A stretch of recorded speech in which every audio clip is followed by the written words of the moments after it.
Hi friends, welcome to HLMD channel. ఇవాళ video ఏంటంటే Hyderabadi style vegetable khichdi.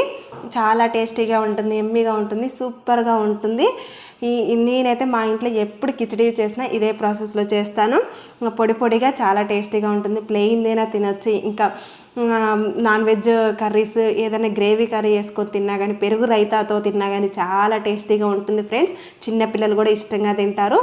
మీరు తప్పకుండా ట్రై చేయండి. ఇంకా వీడియోలోకి వెళ్ళే ముందు మీరు ఎవరైనా ఫస్ట్ టైం మన ఛానల్ని చూస్తున్నట్టయితే ప్లీజ్ సబ్స్క్రైబ్ చేసుకోండి. పక్కనే ఉన్న బెల్ బటన్ని క్లిక్ చేయండి. నేను ఏదైనా కొత్త వీడియో పెట్టగానే మీకు నోటిఫికేషన్ వస్తుంది. ఇప్పుడైతే వీడియో చూసేద్దాము. కిచడి ప్రిపేర్ చేసుకోవడానికి 1 గంట నానబెట్టుకున్నాను. రైస్ నేను 1 glass rice, 1/2 glass masoor dal ఎర్ర కందిపప్పుని అయితే నేను 1 గంట నానబెట్టుకున్నాను ముందుగానే. నేను కందిపప్పు బదులు ఎర్ర కందిపప్పుని తీసుకున్నాను. మీరు కావాలంటే మామూలు కందిపప్పు తీసుకోవచ్చు, లేదా పెసరపప్పుతో కూడా ఈ కిచడి ప్రిపేర్ చేసుకుంటే చాలా టేస్టీగా ఉంటుంది. ఇప్పుడైతే కిచడి ప్రిపేర్ చేసుకోవడానికి ఒక కుక్కర్ని పెట్టుకొని 1 టేబుల్ స్పూన్ నెయ్యి, 2 టేబుల్ స్పూన్ వరకు ఆయిల్ వేసుకున్నాను. ఆయిల్ వేడైన తర్వాత ఒక బిర్యానీ ఆకు, ఇంకా 6-7 లవంగాలు, 4 యాలకులు, 2 అన్నాసి పువ్వు, 1 ఇంచు దాల్చిన చెక్క, 1 టేబుల్ స్పూన్ వరకు జీలకర్ర వేసుకొని వేయించుకున్నాను. ఈ మసాలా అంతా కొద్దిగా వేగిన తర్వాత మిగతా ఆనియన్ అనేది యాడ్ చేసుకోవాలి. చూడండి, మసాలా అనేది కొంచెం మంచిగా వేగిన తర్వాత ఒక మీడియం సైజ్ ఆనియన్ని చిన్న చిన్న ముక్కలుగా కట్ చేసుకొని వేసుకోవాలి. ఆనియన్ కొంచెం మంచిగా కలర్ చేంజ్ అయ్యేంత వరకు వేయించుకోవాలి.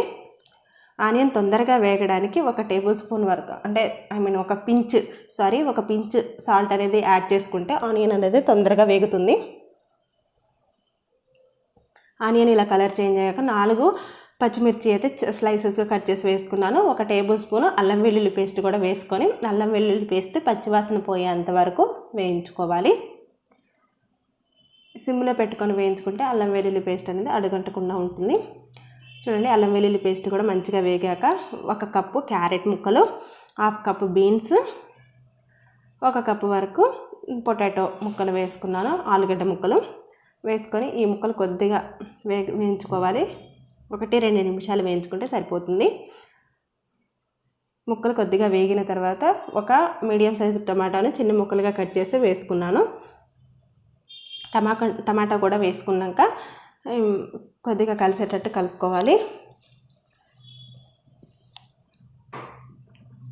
కలుపుకొని 1/2 టేబుల్ స్పూన్ వరకు పసుపు, రుచికి సరిపడా ఉప్పునైతే యాడ్ చేసుకోండి. ఈ స్టేజ్లోనే మీకు ఎంతైతే ఉప్పు అయితే సరిపోతుందో అంత ఉప్పు వేసుకోండి. నేనైతే 1 టేబుల్ స్పూన్ ఉప్పు వేసుకొని ఉప్పు పసుపు వెజిటేబుల్స్లో కలిసేలాగా మంచిగా కలుపుకున్నాను. ఇలా కలుపుకొని ఇంకా మూత పెట్టుకొని 1-2 నిమిషాలు వెజిటేబుల్ కొంచెం కుక్ అయితే సరిపోతుంది. చూడండి, ఇప్పుడు వెజిటేబుల్స్ అయితే మంచిగా కుక్ అయ్యాయి. ఇలా కుక్ అయిన తర్వాత ముందుగా కడిగి నానబెట్టుకున్న రైస్ అండ్ దాల్ని ఇందులో యాడ్ చేసుకోవాలి. 1 గంట నానబెట్టుకుంటే సోనా మసూరి రైస్ అయినా కందిపప్పునైనా 1 గంట నానబెట్టుకుంటే మనకి రైస్ అనేది పొడి పొడిగా వస్తుంది, మంచిగా కుక్ అవుతుంది. ఓకే, ఇలా రైస్ పప్పు కూడా యాడ్ చేసుకున్న తర్వాత ఒక్కసారి కలుపుకొని 1 మినిట్ కొద్దిగా వేగనివ్వాలి. దాని తర్వాత ఇప్పుడు 1 కప్పు రైస్ ఇంకా 1/2 కప్పు దాలు, 1.5 కప్ అయింది. 1.5 కప్పుకి నేను 3 కప్పులన్నర నీళ్ళైతే పోసుకున్నాను. మన డబుల్ క్వాంటిటీలో పోసుకోవాలి. నేను 1/2 కప్ ఎక్కువ పోసుకున్నాను అంతే.